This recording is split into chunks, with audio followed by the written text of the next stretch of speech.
Мы долго искали, мы долго молились. И сегодня я хотел бы торжественно объявить Церкви Живой Поток, что мы купили землю.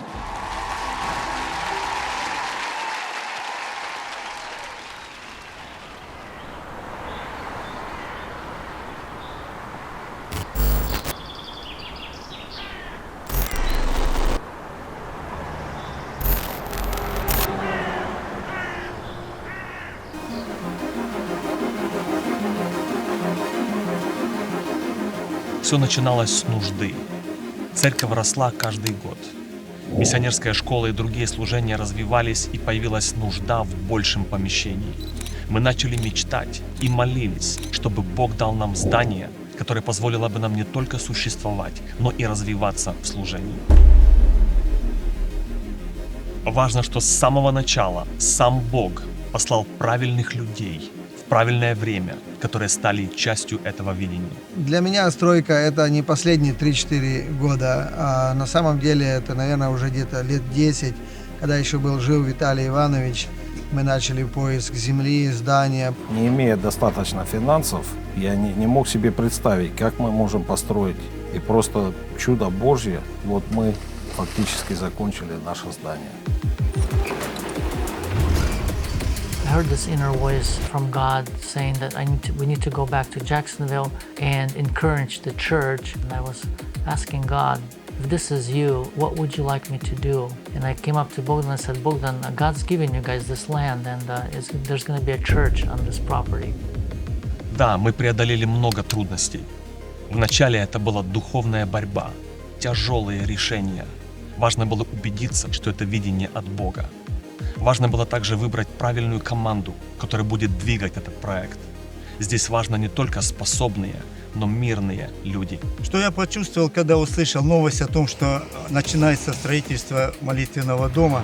Меня это очень обрадовало, так как это была давняя мечта моей, живя в Америке, построить церковь в Джексонвилле. Первый раз, когда услышал, пастор Богдан объявил, кто желает прийти помочь, я пришел со своими сыновьями, и мы посмотрели, что они действительно нужны в помощи, и поэтому после того я стал, пришел второй день, третий день. С тех пор и так и остался. What inspired me during the whole process of the church building was the generosity, the hard work and the dedication, the sacrifice of our people of Living Stream Church, as well as our friends from different parts of the world coming together and bringing this big dream into reality. The most complicated was finances, as usually is. The vision, the dream that we had, we still were short $10 million. As of today, we gathered most of that $10 million. Одни посвятили себя проекту, жертвуя временем и финансами, а те, кто не мог помочь финансово, ободряли словами. Особенно удивляла жертвенность людей, которые даже не из нашей церкви. Мы строили первый раз, мы делаем своими силами, и мы очень много сэкономили денег. Наши бизнесмены, строители начали вкладывать большие суммы. Кто-то нес стройматериалы, кто-то служил работой. Работали на крыше, мы смотрели на низ так сверху и думаем, когда мы закончим это здание. Чья вот это была идея, чтобы начать домашние группы, это сильный дал буст, и тогда дело пошло.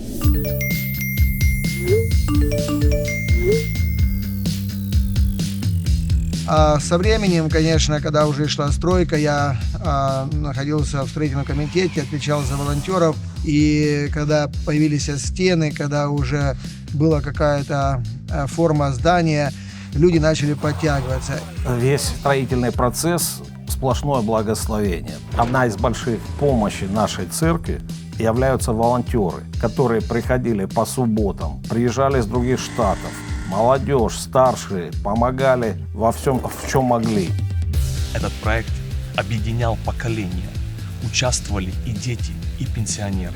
Я видел Божью руку в этом проекте. Все складывалось.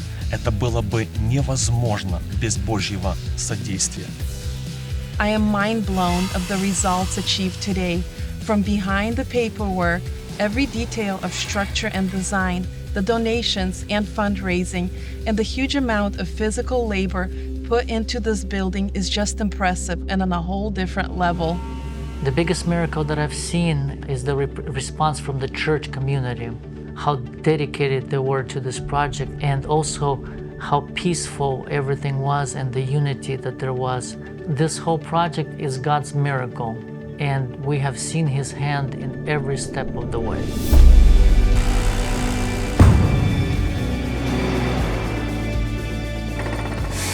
This building will be a blessing to so many of us, our families and missionaries studying here and then going out into the mission fields to serve. Смотря на результат сегодня, просто не верится.